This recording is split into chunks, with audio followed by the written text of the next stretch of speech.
If you spend, well, if you spend more than about 5 minutes looking into digital marketing for a local business, you are just going to get completely buried in noise. Oh, absolutely. It's just a wall of noise out there. Right. Like you have all these self-proclaimed gurus shouting about the latest algorithmic update. Yeah, the updates that supposedly change everything overnight. Exactly. They promise that if you just buy their secret formula, your phone is going to ring off the hook. I mean, it feels a bit like snake oil, doesn't it? It really does. It's overwhelming for business owners. And frankly, a lot of it is just chasing shadows. Chasing shadows. Yeah. Because the search algorithms are fluid. I mean, they're constantly adapting. If your entire strategy is based on tricking a machine learning model, you are inherently setting yourself up to be one step behind the very next update. Which is exactly why we're doing this deep dive for you today. We really want to cut through all of that noise. Yeah, let's get to the reality of it. Our mission here is to give you the ultimate shortcut to being truly well-informed on local search dominance. So we're pulling from a remarkably straightforward, no-nonsense framework by a digital marketing professional named Richard Worley. Right. And it's titled Get Found, Get Selected, Get Connected. It's such a highly pragmatic document. What he's done is basically strip away all the agency jargon and just look at what actually drives local leads. Yeah, and here's where it gets really interesting. The secret to his framework isn't magic. No, not at all. It's not about hacking the mainframe or finding some forbidden backdoor into Google servers. It is simply about focusing on the signals that a business actually controls. You just feed the machine exactly what it wants to see. Yeah, it's about building a foundation of reality, because before a business can even think about running ads or building massive local authority, they have to establish a crystal clear entity with Google. Right, the entity. Exactly. If you haven't laid out the welcome mat and proven to the search engine that you actually exist in the physical world, you simply cannot be selected by a customer. Let's start right there at the foundation, because Worley points out something that seems almost too basic to be a problem. But apparently, it is. It's a huge problem. The Google Business Profile, the GBP, is the absolute baseline. Yet he notes that most of these supposedly optimized profiles are missing half of their information. It is a massive unforced error. I see it all the time.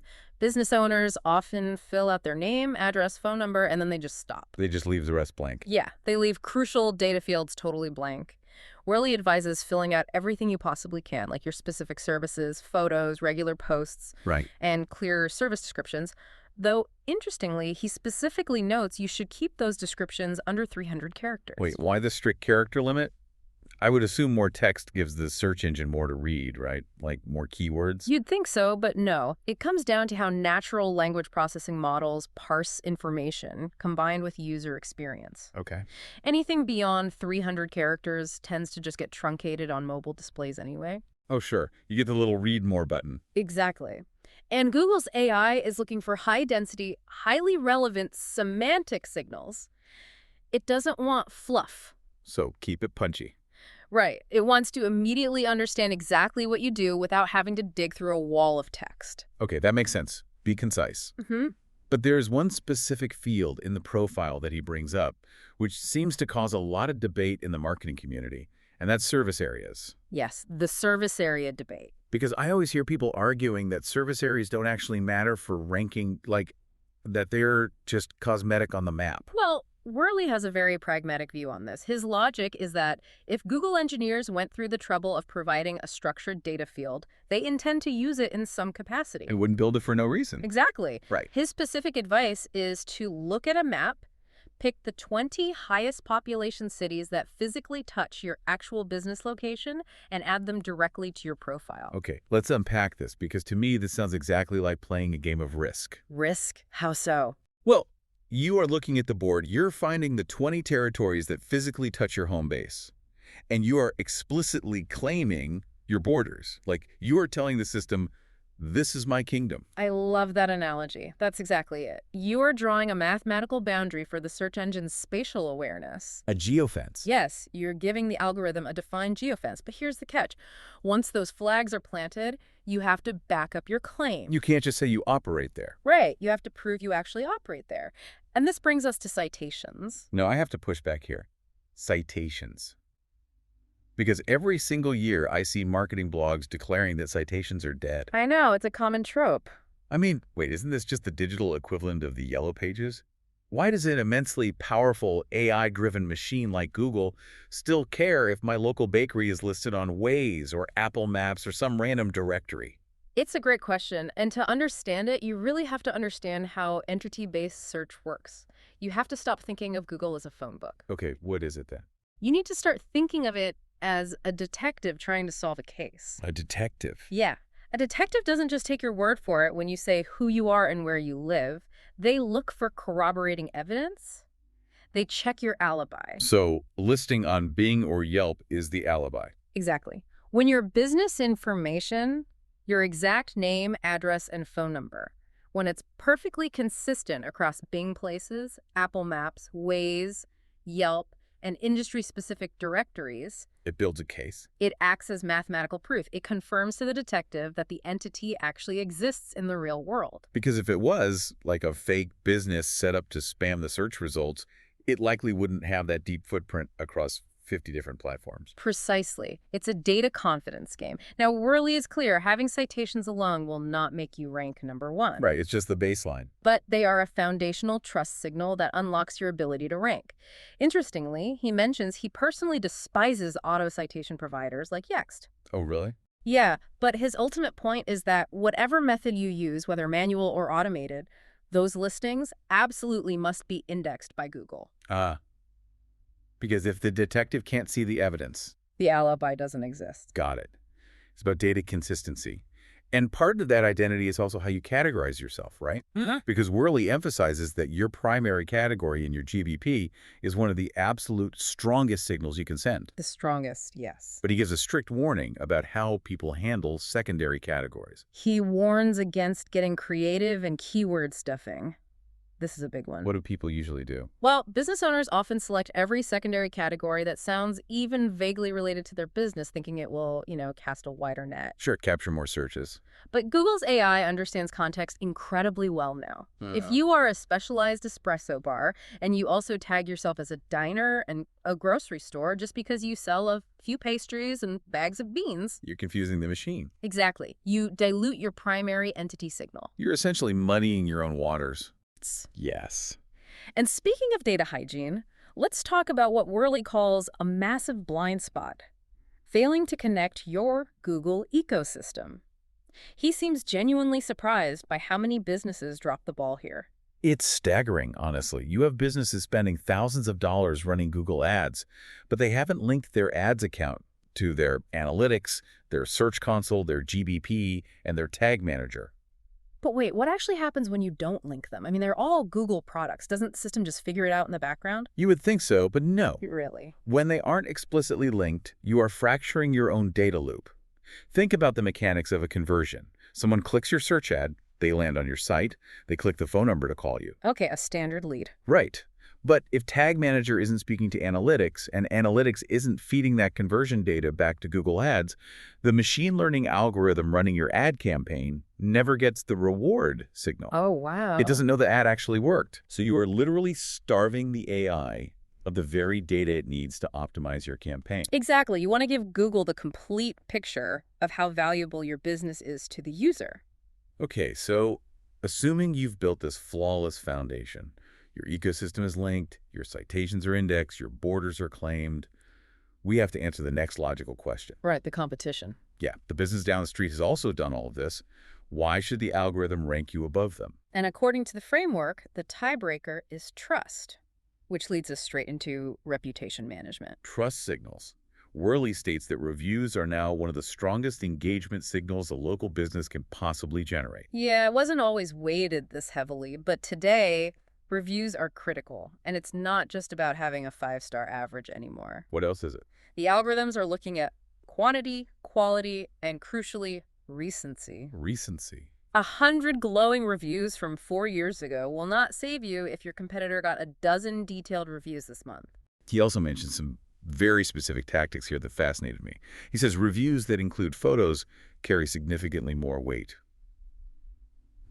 Why is that? Does the AI just like pretty pictures? It's much deeper than that. It's about pixel metadata. Metadata. Yeah, when a customer takes a photo on their smartphone inside your store or while your plumbing truck is in their driveway, that image file contains EXIF data. EXIF. Right. It has latent geographic coordinates and timestamps baked directly into the file. Wait, really? Oh, yeah. So when they upload that photo with their review, Google systems can instantly verify that this user was physically standing at the location at a specific time. Wow. It is nearly impossible for a bot farm halfway across the world to fake that level of spatial verification. That makes so much sense. It's geographic proof. Exactly. He also mentions that reviews left by users who have actual profile thumbnails, like a real picture of a person attached to their Google account, tend to survive the automated review purges much better than blank anonymous accounts. That goes back to Google fighting a constant war against fake praise.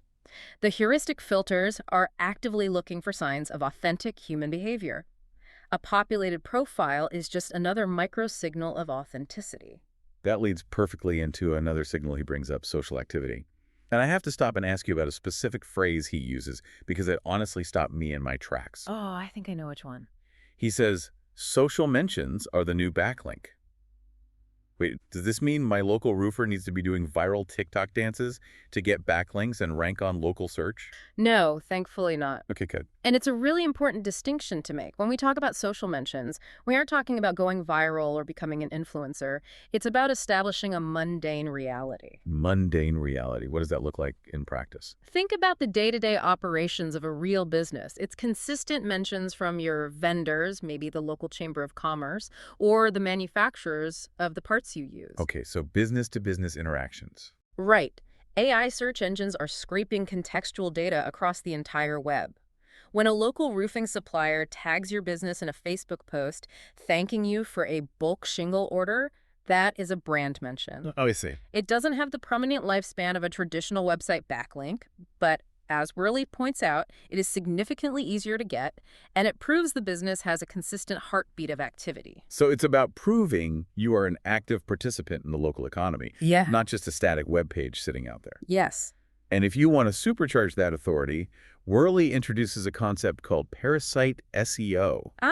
Parasite SEO. This is leveraging platforms that Google already inherently trusts to build your own EEAT. Yes. Expertise, experience, authority, and trust. It is a brilliant strategy. How does it work? Instead of spending 6 months trying to build domain authority from scratch on a brand new website, you piggyback on the massive pre-existing authority of domains like YouTube, Reddit, or podcast networks. Because Google already trusts them?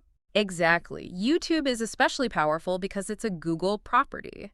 Videos there often index within a single hour and surface directly in search results. But the mechanism behind how this works is what blew my mind.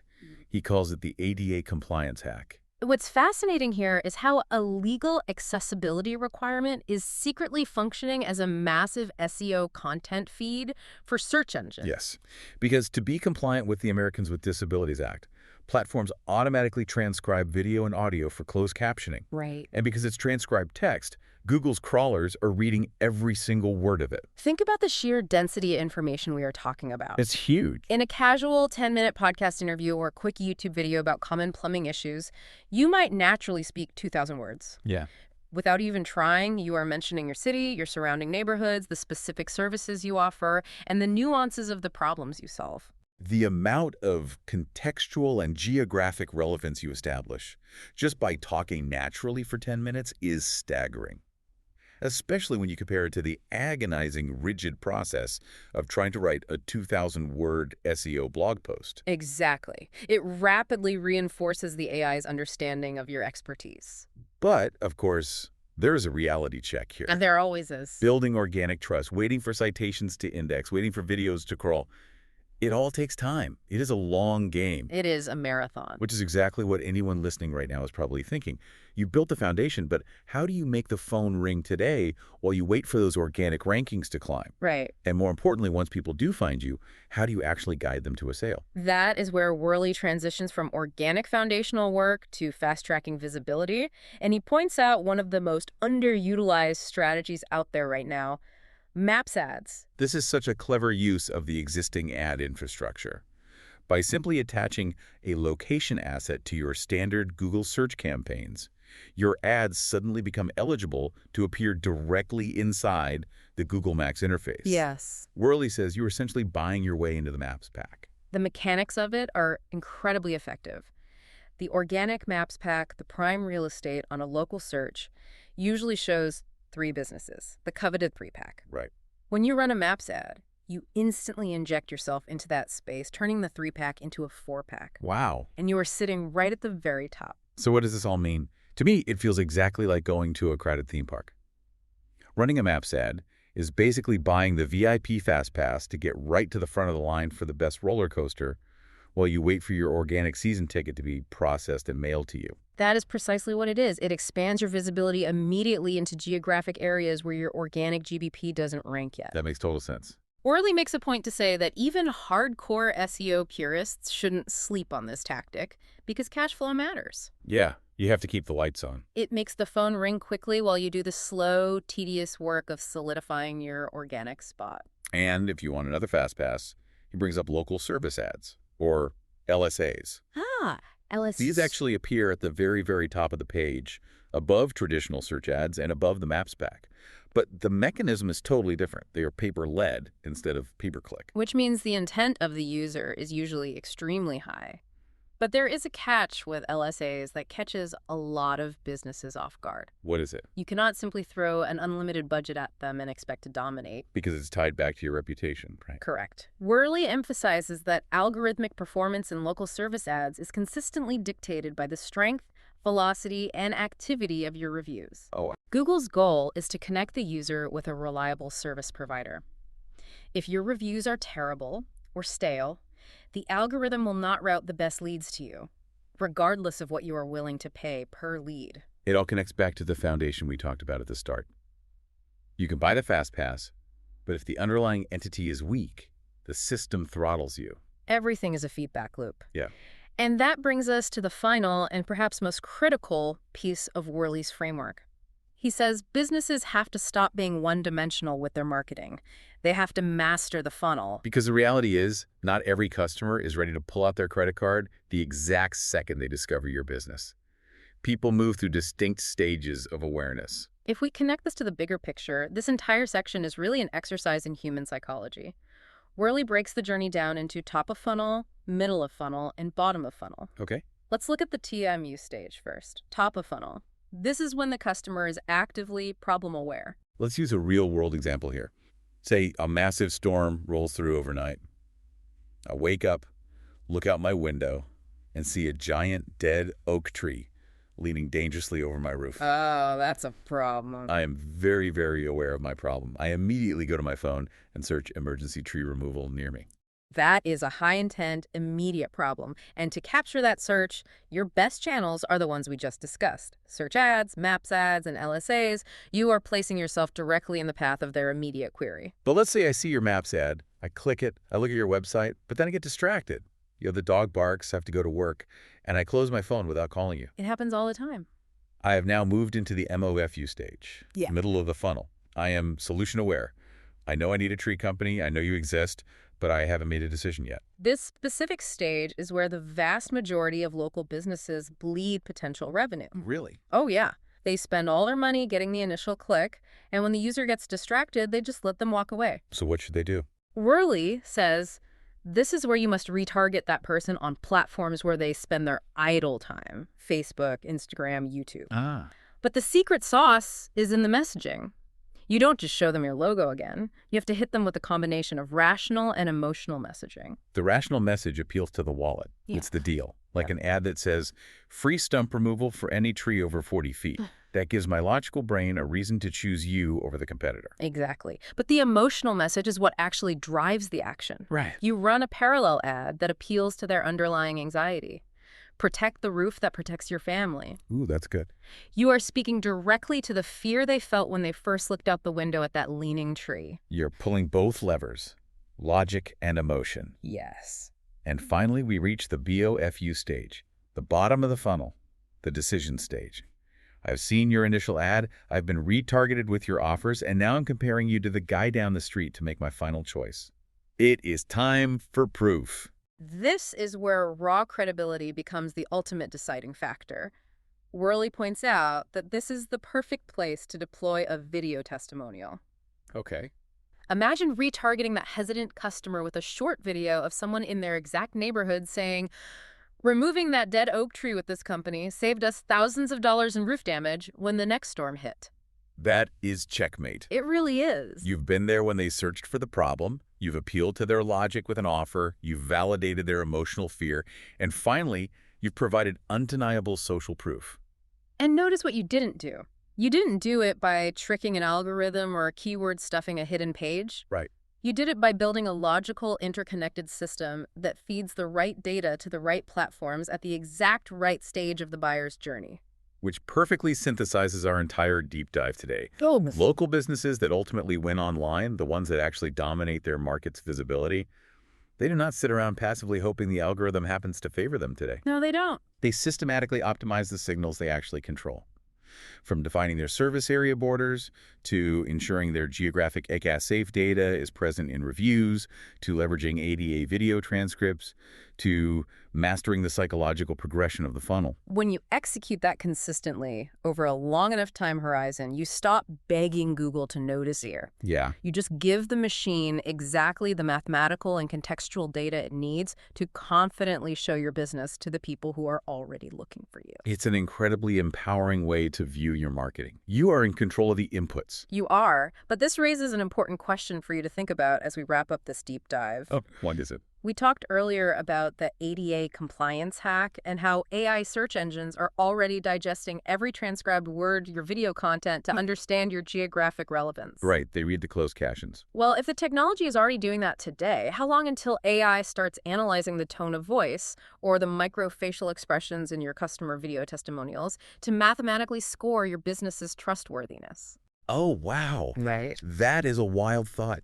We are talking about the ultimate automated lie detector test for local marketing. Precisely. Well, thank you so much for joining us on this deep dive. Hopefully you'll look at your local search results and the data signals you're sending out into the world entirely differently from now on.